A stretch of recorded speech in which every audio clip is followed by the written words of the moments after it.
विघ्नहर्ता श्री गणेश, श्री गणेश, श्री गणेश।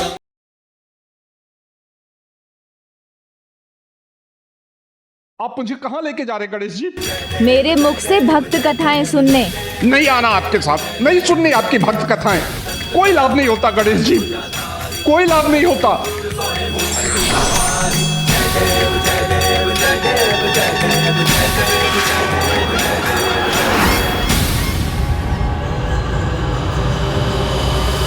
जया मौसी पिशाच प्रवृत्ति के अधीन हो गए हैं पुष्पदंत जी। सरलता से मानने वाले नहीं, आप सिंदूर से इस रेखा को बंद कर दीजिए। अरे क्यों रुकूं गणेश जी, जब कोई लाभ ही नहीं हो रहा मुझे। कुछ कहाँ बदला, देखिए देखिए सब कुछ वैसा ही है जैसे पहले था। कथाओं के प्रभाव को स्थायी रूप से रहने के लिए उनमें पूर्ण विश्वास, भक्ति की महिमा और अपने भीतर प्रभु भक्त को पहचानना होगा। किंतु आपने तो ऐसा नहीं किया, वचन भंग कर यहाँ से चले गए। अब आप भक्त मोरिया की कथा से प्रेरणा लीजिए, फिर देखिए कितना लाभ होगा आपको। आप कथा मत सुनाइए गणेश जी, मेरी बात सुनिए। आपके कथा सुनाने का मुझे कोई लाभ नहीं हुआ है। यदि वो खोना ही है तो क्यों रुकूं मैं यहाँ?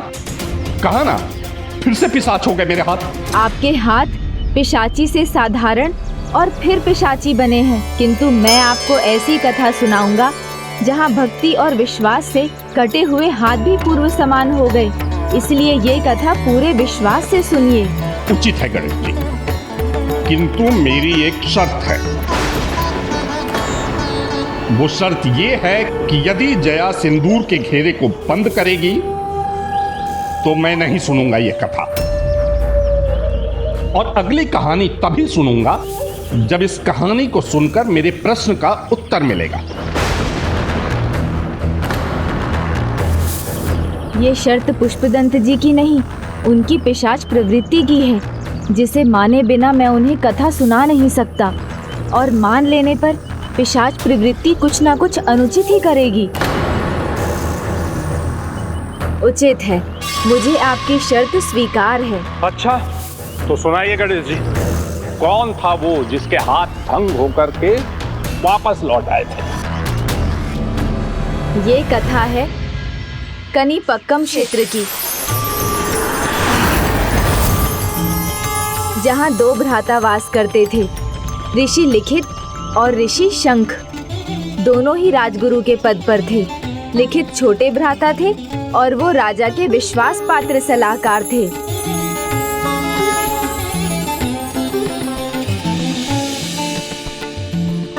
जबकि बड़े भ्राता शंख सदा मेरी भक्ति में ही डूबे रहते थे। ओम गण गणपते नमो नमः। ओम गण गणपते नमः। और फिर एक दिन लिखित अपने बड़े भ्राता शंख से मिलने उनके आश्रम पधारे। भैया भैया। नाम प्रभु। लगता है कोई नहीं है। अवश्य भ्राता श्री विनायक के दर्शन करने कनीपक्कम गए होंगे। यहीं प्रतीक्षा करता हूँ। अब आया हूँ तो भेंट के बिना लौट कर नहीं जाऊंगा।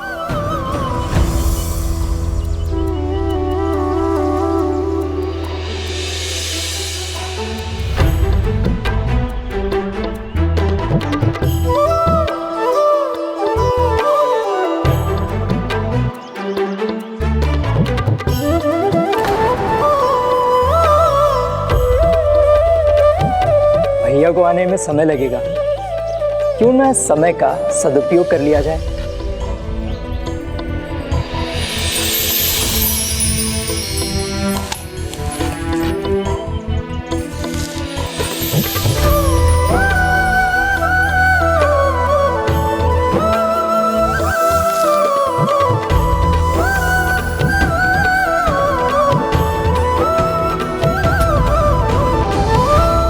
आता है?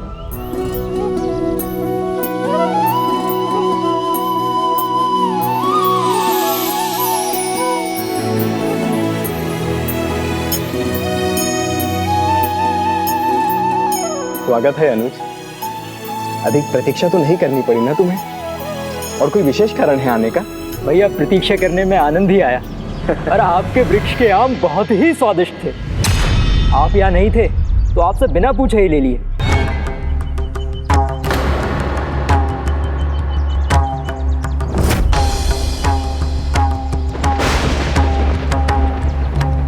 भैया अनजाने में मुझसे चोरी तो नहीं हो गई?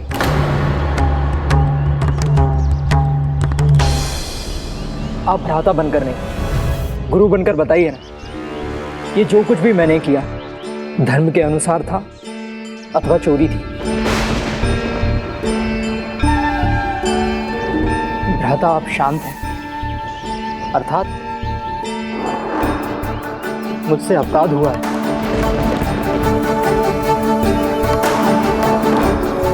हाँ भ्राता, दुर्भाग्यवश ये चोरी ही हुई है तुमसे। तब तो मैं दंड का अधिकारी हुआ भ्राता। किंतु तुम्हारा दंड क्या है ये तो राजा ही बता सकते हैं, ये तो उन्हीं का अधिकार है। तब तो मुझे उनसे मिलकर ही पूछना चाहिए।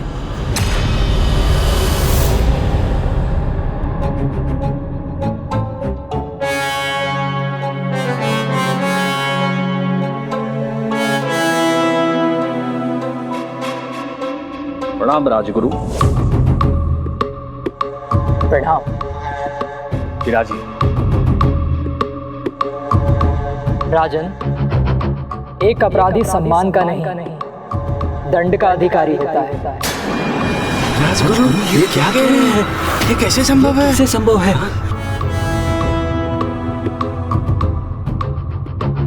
एक राजगुरु को अपराधी मानने का अपराध मैं कैसे कर सकता हूँ? राजन, अपराध के लिए दंड का विधान है और कुछ नहीं। भले ही मुझे आपका सम्मान प्राप्त है, किंतु आज आपको न्याय करना ही होगा। वचन दीजिए मुझे। आप अवश्य ही मेरी परीक्षा ले रहे हैं गुरुवर। स्वयं इतने ज्ञानी हैं, धर्म कर्म में निपुण हैं, भला आपसे कैसे कोई अपराध हो सकता है? मैं भटक गया राजन, मैं भटक गया। मुझसे चोरी हो गई अपने भ्राता के आश्रम में।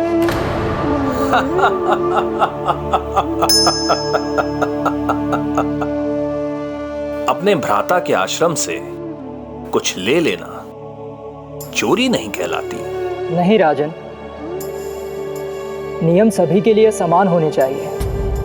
किसी से बिना अनुमति लिए उसका कुछ ले लेना चोरी ही तो है, चाहे वो आपका संबंधी ही क्यों ना हो। और ये अपराध मुझसे हुआ है राजन। आपका राजधर्म है, मुझे दंड दें।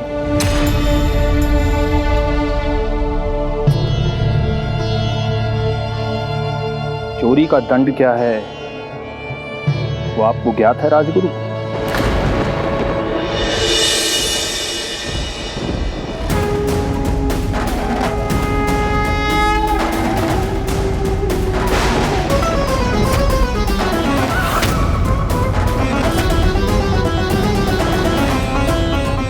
उचित है, मैं अपना दंड स्वीकार करता हूँ।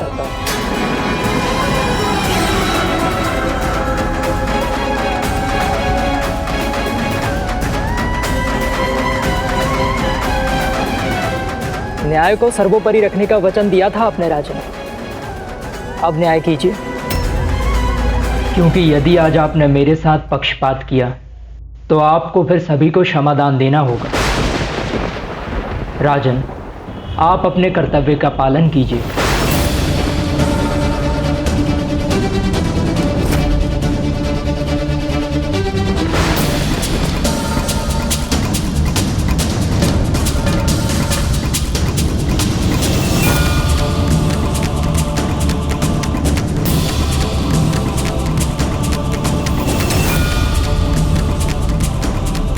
उचित।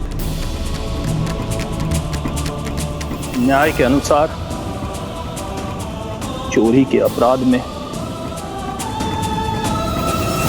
राजगुरु के हाथ काट दिया जाए। राजगुरु के हाथ काट दिया जाए।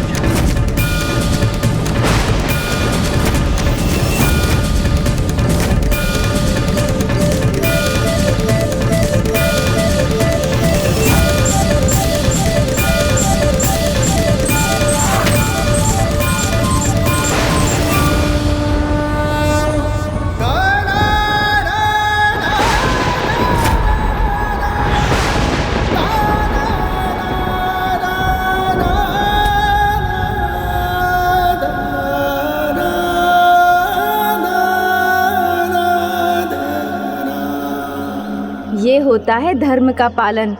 अपने भ्राता के आश्रम से लेकर खाया आम लिखित ने अपराध मानकर उसका दंड स्वीकार किया। ये था उनका प्रायश्चित, क्योंकि भूल स्वीकार करना प्रायश्चित का प्रथम पग है। उष्यत् सुखेषु कालेषु त्यागो अमृत निर्झरा। किंतु जिनको आपसे प्रेम है वो आपकी भूल को भूलकर हर अवस्था में आपकी सहायता ही करना चाहते हैं। शंख के लिए भी अपने भ्राता को इतने कष्ट में देख पाना असंभव था।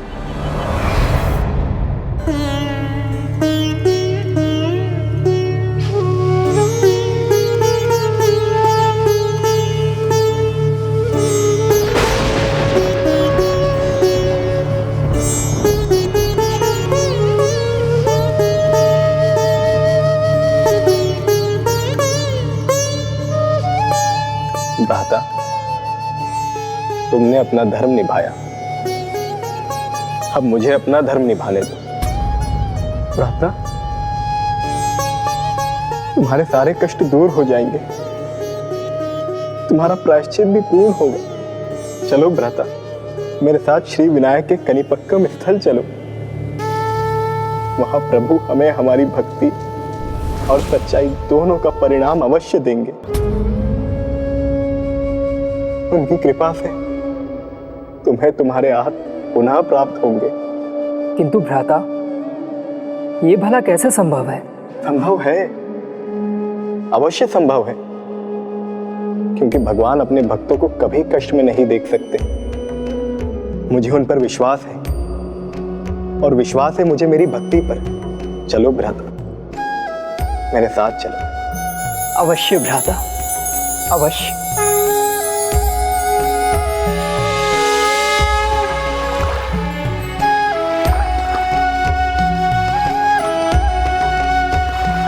भ्राता लिखित, मेरे समान विश्वास का मोती अपने हृदय में रखो तो उसकी सुंदरता अवश्य फैलेगी।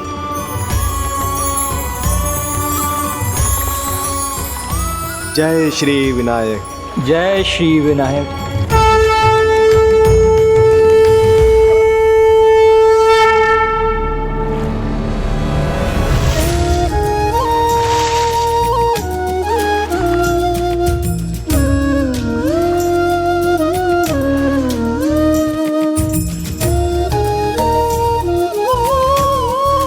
जय श्री विनायक। जय श्री विनायक।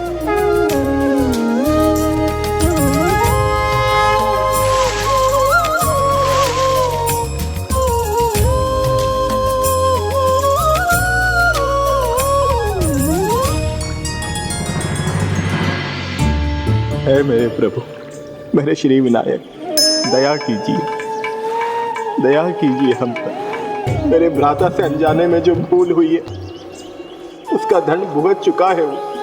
यदि उसका पश्चाताप सत्य है, यदि वो धर्म पर अड़िग है और मेरी भक्ति में खोट नहीं है, तो आप उस पर कृपा अवश्य करेंगे। हे प्रभु श्री विनायक, दया कीजिए दया निधान, कृपा कीजिए कृपा निधान।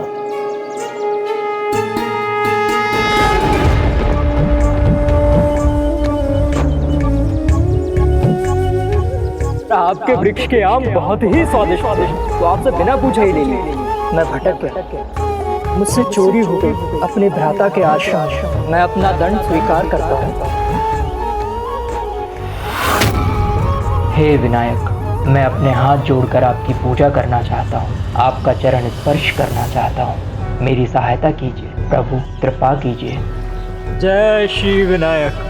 वक्रतुंड महाकाय सूर्यकोटि समप्रभ निर्विघ्नं कुरु मे देव सर्वकार्येषु सर्वदा। ओम नमो विनायका।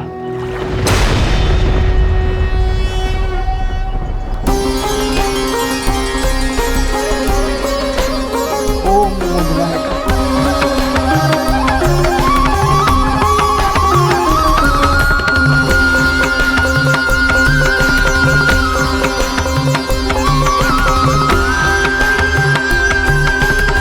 प्रभु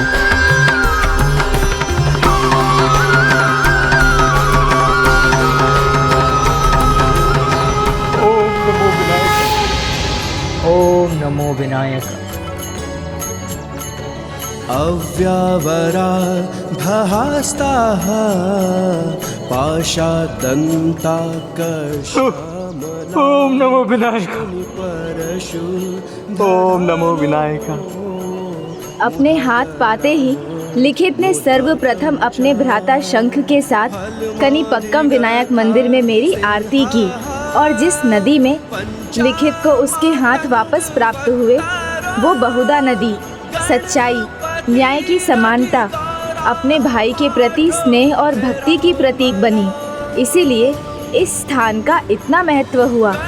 उसी दिन से बहुधा नदी के जल से भरे वरा सिद्धि विनायक मंदिर में डुबकी लगाकर विशेष प्रतिज्ञा लेने वाले भक्तों को सच्चाई प्रमाणित कर सभी मनमुटाव दूर करने का अवसर मिलता है और वे कष्टों से मुक्त होते हैं।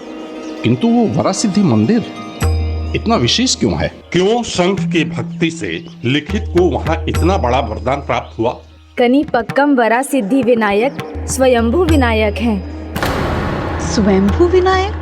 मेरे स्वयंभू विनायक स्वरूप को जिन्हें 3 दिव्यांग भक्तों की गुहार सुनकर आना ही पड़ा, वो महान भक्त जिनके पास शब्द नहीं थे किंतु भक्ति का दिव्य स्वर था, दृष्टि नहीं थी किंतु श्रद्धा का दिव्य प्रकाश था, जिनके कर्ण प्रभावी नहीं थे किंतु उनके मन की भक्ति की गूंज प्रभु के कानों तक अवश्य पहुंचती थी।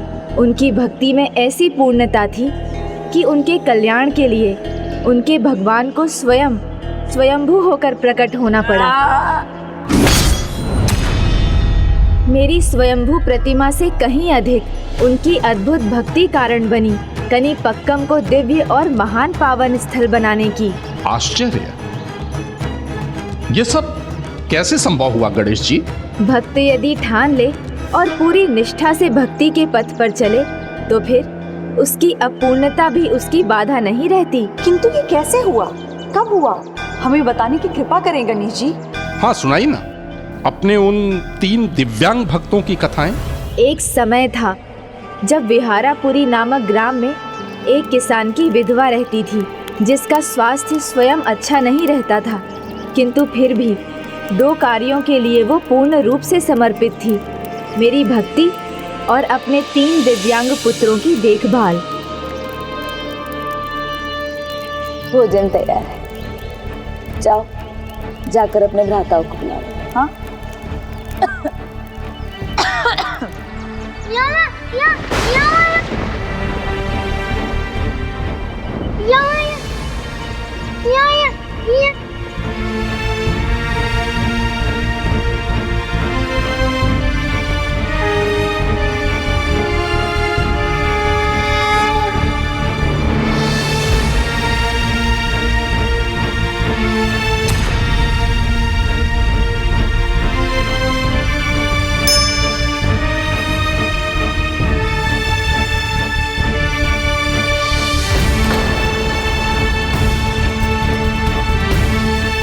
आया भ्राता।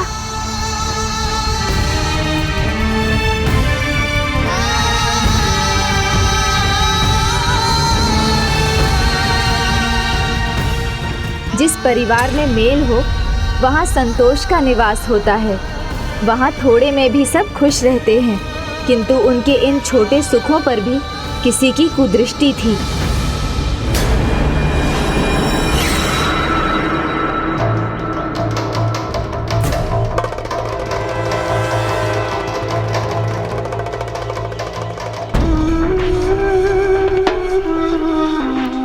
उनका कपटी चाचा लालच में उन्हें घर से निकालकर उनके खेत प्राप्त करना चाहता था। फिर जब इन 3 दिव्यांग भ्राताओं की माँ और अस्वस्थ हो गईं, तो इस कुटिल बुद्धि चाचा को उसका अवसर मिला।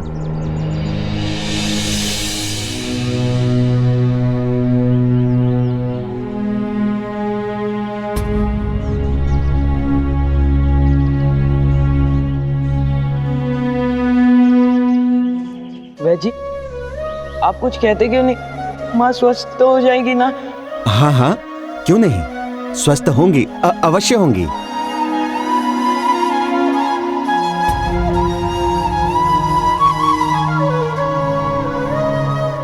ये लो, जल में घोलकर ये औषधि पिलाते रहना, शीघ्र कुशल होंगी। देखा, मैंने कहा था ना कि चिंता की कोई बात नहीं, और वैद्य जी को बुलाने का भी कोई कारण नहीं है। आज्ञा दीजिए मुझे, चलता। वैद्य जी,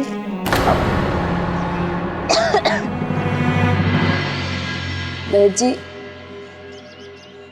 क्षमा कीजिएगा, मेरे बालक आपको बुला तो लाए, लेकिन आपको शुल्क में देने के लिए मेरे पास धन नहीं है। शुल्क? कैसा शुल्क? आपके पति मेरे मित्र थे, तो क्या मैं इतना नहीं कर सकता? चलता।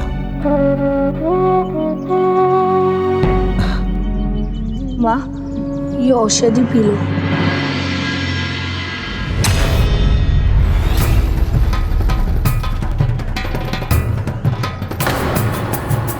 अभी के यहाँ वैद्य जी? वैद्य जी यहाँ क्या करने आए थे? नमस्ते वैद्य जी। जी नमस्ते।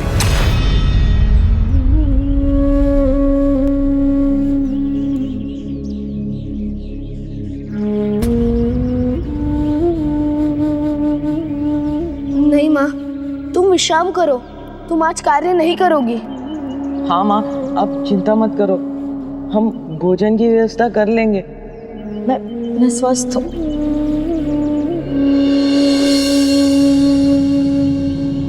क्या बात है वैद्य जी, कोई गंभीर समस्या है? हाँ, यदि इनका ध्यान ना रखा गया तो इनका जीवन संकट में पड़ सकता है। भाभी की अवस्था अत्यधिक गंभीर है, कभी भी कुछ भी हो सकता है।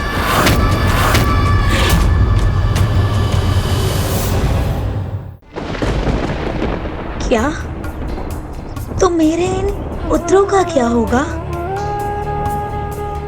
लाचार बच्चों को इनकी माँ की व्यथा कैसे मैं बताता? आप सगे हैं, बच्चों के चाचा हैं, तो अब आप ही सब बता दीजिए और इनका ध्यान रखिए। ध्यान वैद्य जी अवश्य रखेंगे हम, ये तो हमारा कर्तव्य है। ध्यान तो अवश्य रखूंगा वैद्य जी, इनकी भूमि का और इनके घर का।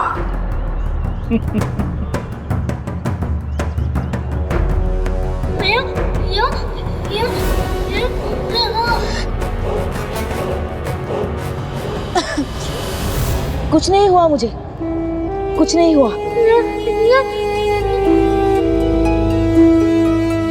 हाँ, देखो,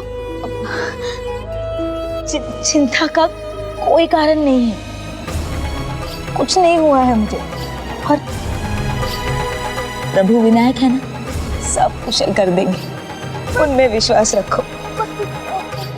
कुछ नहीं हुआ मुझे, कुछ भी नहीं हुआ।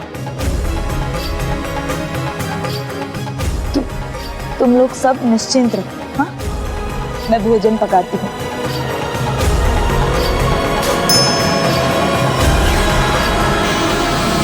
प्रणाम भाभी, प्रणाम।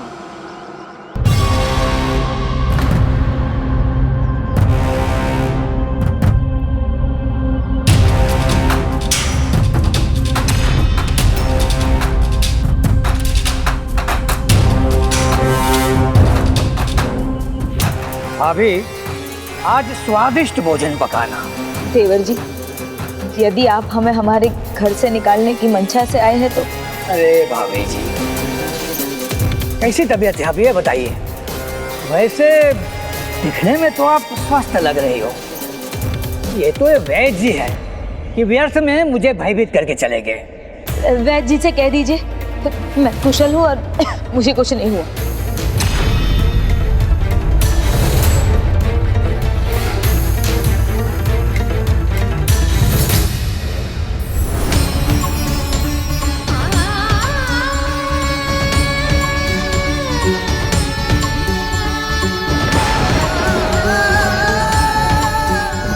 ओहो, भाभी इतने सारे पात्र देख रही है, कदाचित इतने प्रसन्न है कि इनकी समझ में नहीं आ रहा है कि लड्डू बनाओ, शिरा बनाओ या खीर बनाओ।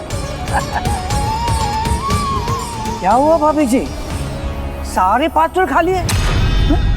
बड़े दुख की बात है ये तो।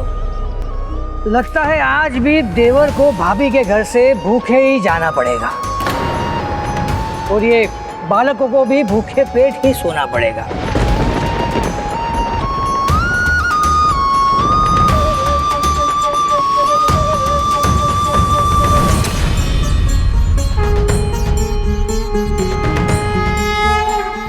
देखा ना भाभी, मेरे शब्दों का आप पर भी प्रभाव पड़ा।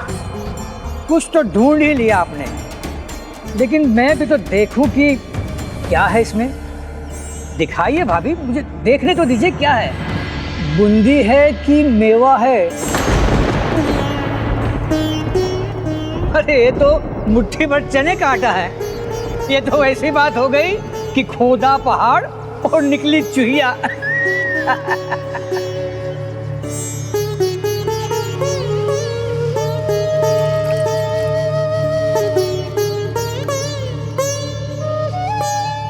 भाभी, पहले ये तो बताइए इसका क्या बनाओगी और इन सब का पेट कैसे भरोगी? देवर जी, अपने बच्चों को भोजन में खिला दूंगी, आप चिंता मत कीजिए।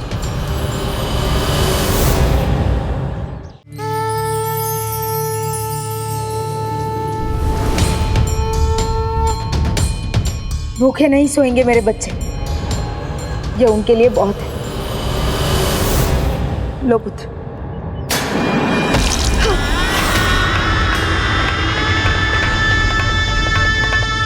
क्षमा कर दीजिए माँ, सब गिर गया ना।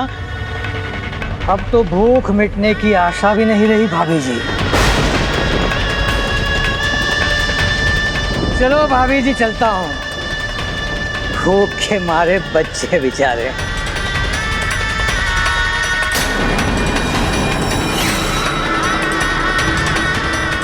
क्यों बालकों, अपने चाचा के प्रति आदर छोड़ दिया? प्रणाम ही नहीं करते? अब मैं जा रहा हूँ, अब तो प्रणाम करो। प्रणाम चाचा। प्रणाम चाचा जी। मन तो करता है आशीर्वाद दे दूं, पर समझ में नहीं आता कि क्या कहूँ। जीते रहो कहूँ या कह दूं कि मर जाओ? देवर जी। ये क्या भाभी माँ, मेरे तो हाथ पैर कांपने लगे। क्या है ना कि आपके फटकार सुने हुए बहुत समय हो गया है, मैं तो बिल्कुल डर गया हूँ। लेकिन मैं क्यों डरूं? डरना तो इन लोगों को चाहिए, क्योंकि इनकी माँ हमेशा के लिए इनसे बिछड़ने वाली है।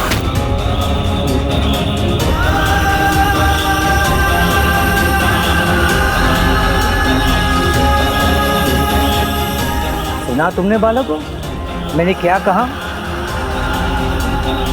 तुम्हारी माँ की शीघ्र मृत्यु होने वाली है।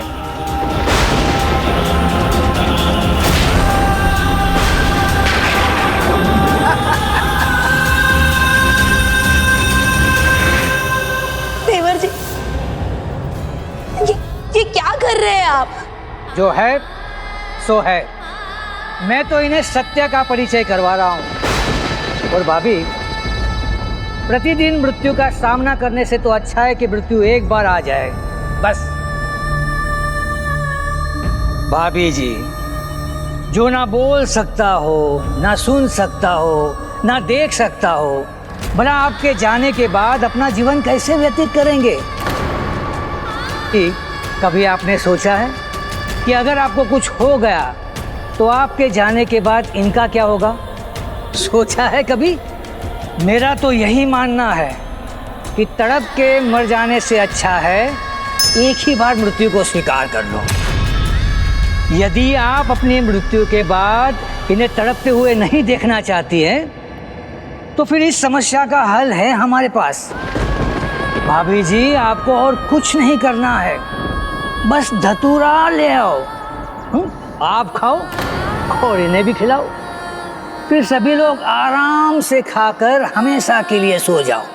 समस्या अपने आप सुलझ जाएगी। पिता के बाद चाचा का स्थान होता है परंतु ऐसे दुष्ट चाचा को जीवित रहने का कोई अधिकार नहीं। दुष्ट तो अपने दुष्टता भरे वचन बोलकर चला गया, किंतु वो रात भर माँ के हृदय को बेधते रहे और अंततः उनका मन निराशा से भर गया।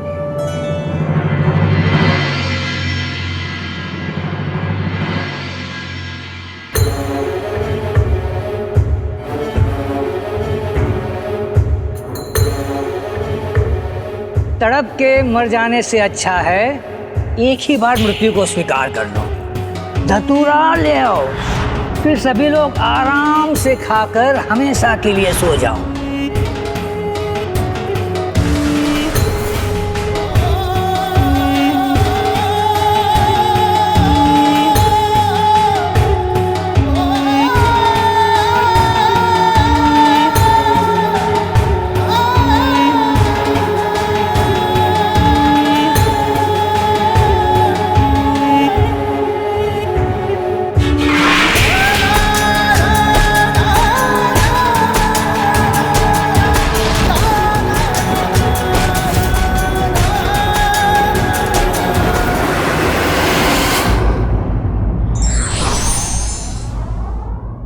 जब व्यक्ति के भीतर लालच का जन्म होता है तो वो अपने ही सुख और संतुष्टि को नष्ट कर देता है।